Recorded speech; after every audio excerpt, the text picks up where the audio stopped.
So question number 4 says the table below shows the midterm and final exam grades of 10 students. Which comparison between midterm grades and final exam grades is true? So we have to read our answer choices to figure out what it wants us to find from these two sets of data. So it says have a higher mean and standard deviation. So we know that for midterm grades, we want to find the mean and we want to find the standard deviation. And then we're going to do the same thing for final exam grades. We want to find the mean and then we want to find the standard deviation. So the easiest way to do this, again, is to take it into our calculator and plug it into L1.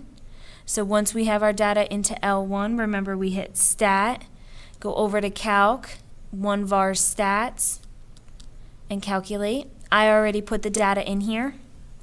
So our mean is 77.8, and our standard deviation is 10.7, and we round it 7. Now I'm going to do the same thing. Now I entered the second row into L2, so I'm just going to do the 1var stats of L2 now, and that'll give me my final exam grades. Again, you can plug the second one into L1 and do the same back thing.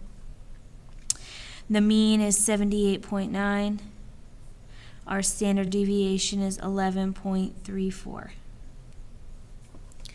So now we have to figure out which answer choice best represents this. It says the final exam grades have a higher mean and standard deviation than the midterm.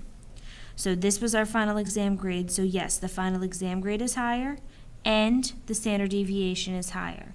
So we can read through the next couple questions to make sure that they are not our answer choice, and we see that A is our answer choice. Question 5 says a student in AFM really wants to get a final average of 84 in the class for this semester. Their current grades are 80, 86, 93, 77, 79, 80, 83, 85. There is one more test left in the class. What would they need to get on that last test to have a final average of 84%? So this is one of those questions we saw back on the day that we did mean, median, and mode, where we have all these grades and we want to figure out what the last grade is going to be.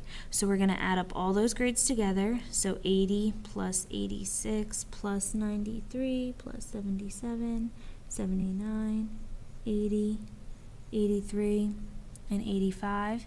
And now we don't know what this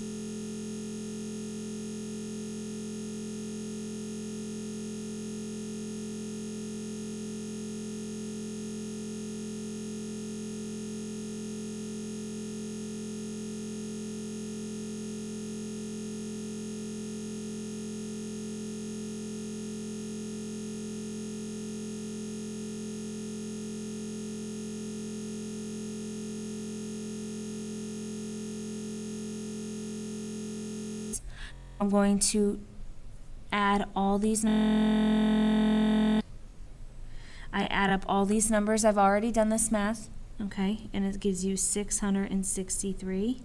So we have 663 plus x divided by 9 equals 84. We want to get x by itself, so we need to get rid of that divided by 9. So to get rid of a divided by 9, we're going to multiply both sides by 9. And we get 663 plus x equal to 84 times 9 is 756. And then to solve for x, we will subtract the 663. And x equals 93. So they need to get a 93% on the last test to get an 84% in the class. Question 6 says, if the probability of rolling a die and landing on 4 is 0.22, what is the approximate means it's going to be kind of around, so the approximate probability of rolling the dice and landing on 4 3 consecutive times. So they give us the probability of it landing on 4 is 0.22. They want the dice to roll on 4 3 consecutive times. Consecutive means in a row, okay? So a 4, and then another 4, and then another 4. So when you heard me say that, it was 4, and then 4, and 4. So the probability of an and means multiplication. So we're going to do 0.22 times 0.22 times 0.22. We multiply this in the calculator and we get 0.010648. Now don't be fooled into thinking that you could just do 0.22 times 3 because that doesn't give us the right answer. If you wanted to use a shortcut, you would have to do 0.22 to the third power, okay, because we're doing it 3 times. Question 7 says, how many more ways can 15 juniors running for positions of president, vice president, secretary, and treasurer be selected when compared to 18 sophomores running for 5 identical positions of class representatives? So we have 2 things. Excuse me. How many more ways can 15 juniors running for these positions be selected when compared to 18 sophomores running for 5 identical positions? How many more means subtraction, so I know I'm going to have subtraction between these 2 things. So let's start with the first part. We have 15 juniors, so 15, and now they're running for specific positions: president, vice president, secretary, and treasurer.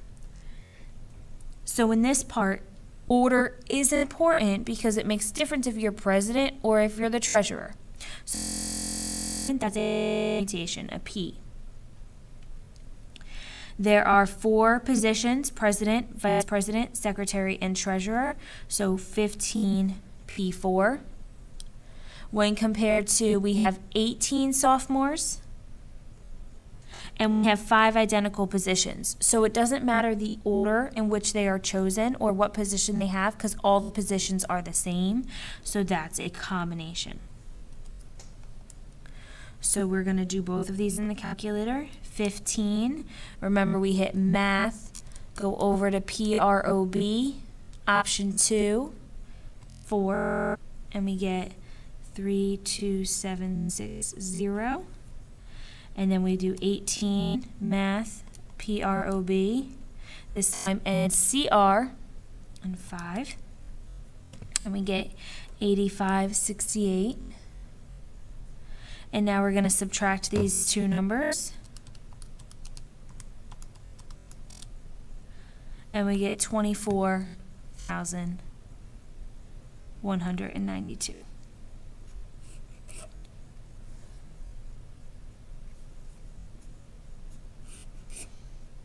Oh, that's not a 1. That looks like a 1. My bad.